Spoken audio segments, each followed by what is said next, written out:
सूरह फलक और सूरह नास बुनियादी तौर पर अल्लाह ताला से हर किस्म के शर, जादू और हसद से पनाह मांगने का ज़रिया है। रसूल करीम सल्लल्लाहु अलैहि वसल्लम ने फरमाया, मुझ पर चंद ऐसी आयात नाजिल हुई हैं, आज से पहले इन जैसी आयात नाजिल नहीं हुई, और वो आयात सूरह फलक और सूरह नास हैं।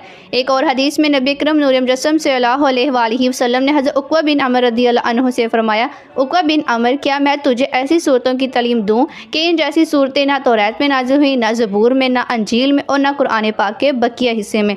फिर आपने उनको सूरह फलक, सूरह नास और सूरह इखलास की तालीम फरमाई। सूरह नास भी जिन्नात शयातीन से बचने के लिए बहुत मुफीद है। जो शख्स रात को सोते हुए सूरह फातिहा, आयतुल कुर्सी, सूरह इखलास, सूरह फलक और ये सूरत यानी कि सूरह नास को एक मरतबा पढ़कर अपने हाथों पर दम करके दोनों हाथों को चेहरे और सर से लेकर पेट और अपने पाँव तक फेर लेता है, इंशाअल्लाह वो रात भर जिन्नात शयातीन के शर से, दीगर आफात समावी से महफूज और अल्लाह की पनाह में रहेगा।